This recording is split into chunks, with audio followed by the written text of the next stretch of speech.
India चाहता है मैं अब बात एआईएमआईएम प्रमुख असदुद्दीन ओवैसी की, जो लगता है कि प्रधानमंत्री मोदी को फूटी आंख भी नहीं देखना चाहते।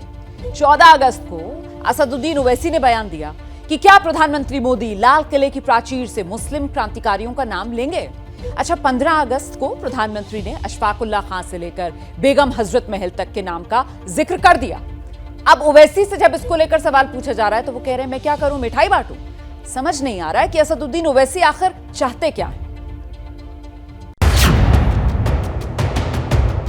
हम उम्मीद करते हैं कि देश के प्रधानमंत्री जब 15 अगस्त को लाल किले से खड़े होकर मुल्क से खिताब करेंगे तो मुल्क के मजलूमों का जिक्र करेंगे। देश कृतज्ञ है अशफाक उल्लाह खान, राम प्रसाद बिस्मिल, बेगम हजरत महल। भारत की जंग आज़ादी के लिए प्रधानमंत्री सिर्फ 2 मुसलमानों का नाम लिए तो क्या करूं, मिठाई बांटूं मैं, क्या करूं, मिठाई बांटूं मैं, क्या करूं, मिठाई बांटूं मैं। ओवैसी को ये गुस्सा इसलिए आ रहा है क्योंकि उन्हें इस बात का बिल्कुल अंदाजा नहीं था कि जिस पिच पर वो खेलने के लिए उतरे हैं उसी पर औंधे मुंह गिरेंगे और अपनी ही नाक जमीन पर दे मारेंगे। वाहवाही लूटने के लिए ओवैसी ने ठीक 14 अगस्त की शाम को चैलेंज दे दिया कि क्या पीएम मोदी लाल किले से मुस्लिम स्वतंत्रता सेनानियों का नाम लेंगे।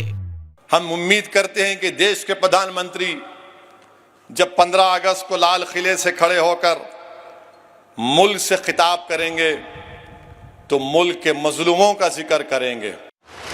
लेकिन उनकी उम्मीद के विपरीत प्रधानमंत्री मोदी ने लाल किले से न सिर्फ नाम लिया बल्कि अशफाक उल्लाह खान और अवध की वीरांगना बेगम हजरत महल का महिमा मंडन भी किया। देश को याद दिलाया कि ऐसी आजादी ऐसे ही क्रांति वीरों और वीरांगनाओं की कुर्बानी की बदौलत है। ये ना होते तो हम खुली हवा में सांस भी ना ले पाते। बस फिर क्या था, ओवैसी की सारी ठसक रखी की रखी रह गई। उनसे इस पर सवाल जवाब ना हो इसीलिए वो कश्मीर का मुद्दा लेकर हाजिर हो गए। लेकिन पत्रकारों ने उनसे उनका हाले दिल पूछ ही लिया और ओवैसी बिफर गए। भारत की जंग आज़ादी के लिए प्रधानमंत्री सिर्फ 2 मुसलमानों का नाम लिए तो क्या करूं, मिठाई बांटूं मैं। यहाँ ये भी जान लीजिए कि ओवैसी के दबाव में पीएम मोदी ने किसी का नाम नहीं लिया। अशफाक उल्लाह खान और बेगम हजरत महल के कद की बराबरी ओवैसी के सवाल कभी नहीं कर सकते। पीएम ने उनका नाम इसलिए लिया क्योंकि उन्होंने आजादी के लिए अपनी आहुति दी थी। इंडिया चाहता है मैं अब आपको दिखाते हैं कुदरत का क्रोध। इंसान कुदरत से जितनी छेड़छाड़ करता है कुदरत का गुस्सा उतना ही बढ़ता जाता है और फिर वो कभी सैलाब के रूप में, कभी सुनामी के रूप में और कभी बाढ़ के रूप में सामने आता है। इस वक्त सिर्फ हिंदुस्तान नहीं, दुनिया के कई हिस्सों पर बाढ़ का प्रहार जारी है। रिपोर्ट देखिए।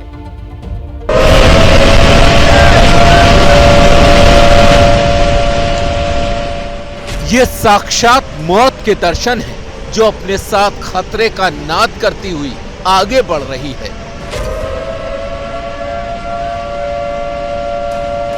ये पानी नहीं, तबाही की तेज धार है।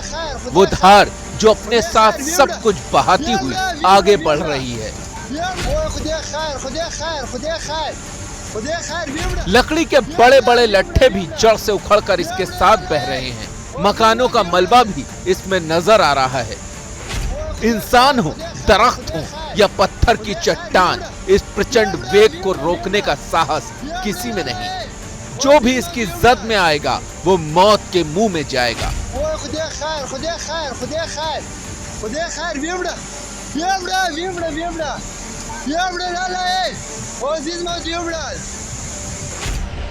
ये तस्वीरें अफगानिस्तान की हैं, जहां बारिश के बाद आए फ्लैश फ्लड ने जबरदस्त तबाही मचाई।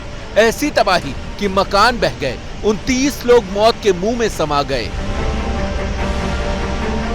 कुदरत जब अपने पर आती है तो सारी सीमाएं तोड़ देती है। अफगानिस्तान हो या हिंदुस्तान, सैलाब का कहर हर तरफ है। ऐसा कहर जिसकी चपेट में इंसान भी हैं, भगवान भी। ओडिशा का कटक हो या फिर मध्य प्रदेश का मंदसौर, लगातार बारिश का असर देखिए। बारिश के बाद ऐसा सैलाब आया है कि भगवान का घर तक डूब गया। ये मंदसौर का पशुपतिनाथ मंदिर है जो पूरी तरह डूब चुका है। मंदिर के अंदर पानी घुस चुका है। इस मंदिर में बेहद दुर्लभ पशुपतिनाथ का अष्टमुखी शिवलिंग है जिसके 8 मुख पानी में डूब गए हैं। मंदिर में श्रद्धालुओं के प्रवेश पर रोक लगा दी गई है। वर्षों बाद मंदसौर के लोगों ने नजारा देखा है। हालांकि भोलेनाथ में आस्था रखने वाले लोग इसे अच्छा शगुन मान रहे हैं।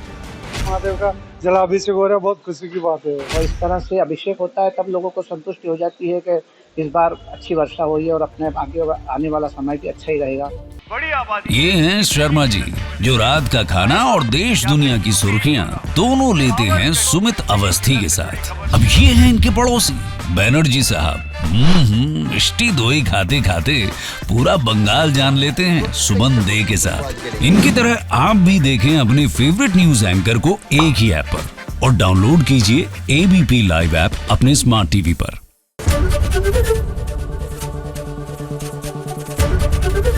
एबीपी न्यूज आपको रखे आगे।